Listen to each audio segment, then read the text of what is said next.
For more insights now into the elections and U.S. politics, my colleague Sean Callebs spoke to Lincoln Mitchell. He's an adjunct professor of political science at Columbia University.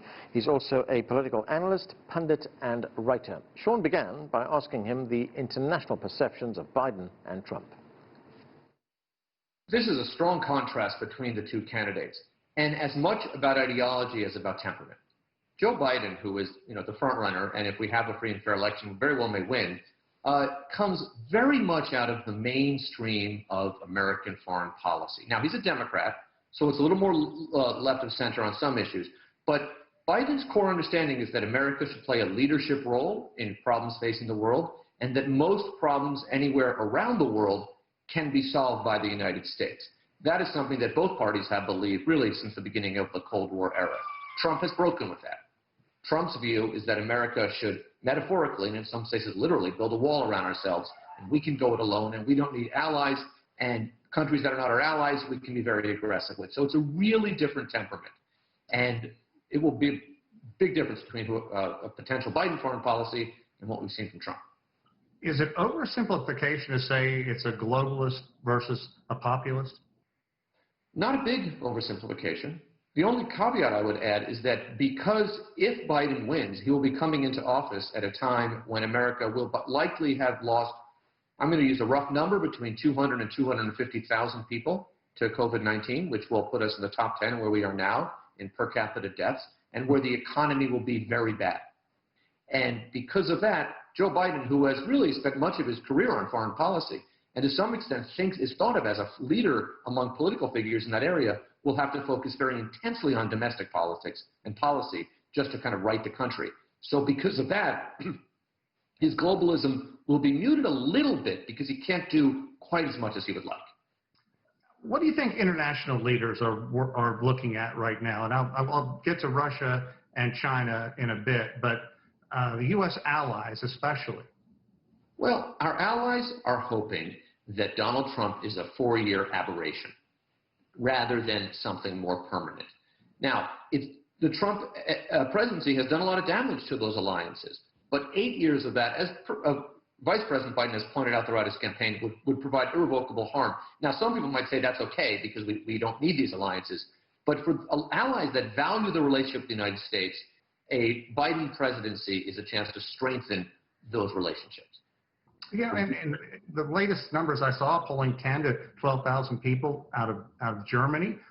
What will that do to that region, and especially what do you think European leaders are thinking right now? I'm sorry, 10,000, could you just repeat the question? Yes, I've read that President Trump wants to pull 10,000 troops out of that region. If indeed that does happen, what will that do to that area and long friendships that the United States has had there? Well, this for me is a fascinating question, because the American people have, to the extent we're still a democracy, we have a right to have a debate among our own Congress about where we want to have troops and where we don't. So that, to me, is something we should be discussing. I don't think any American leader should say, we want to keep troops in Germany indefinitely, we can't discuss it.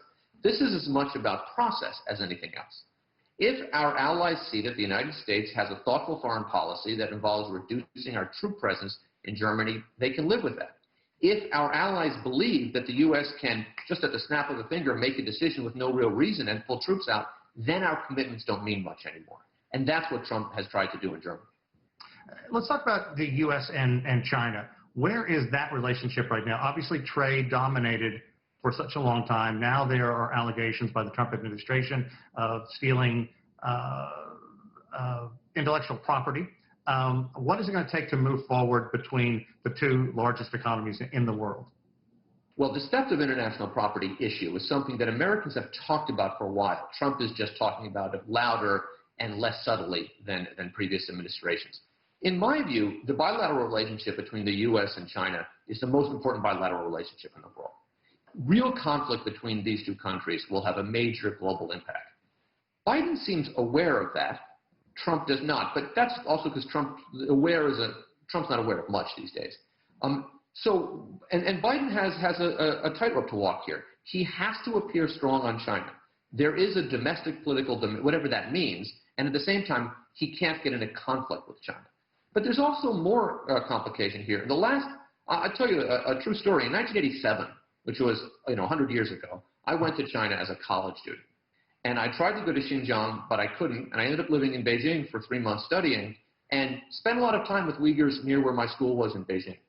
And when I came back to the United States, no one had heard, nobody, even academics, had heard of Uyghurs, had heard of Xinjiang. And I spoke to them about Chinese policy towards that, and they simply had never heard of it. Today, that's an issue that is also part of the U.S. political dialogue. So the human rights issue will emerge. On the other hand, in 1987, the United States government wasn't putting children in cages on our own soil. So our own position on human rights has changed a lot under the Trump administration.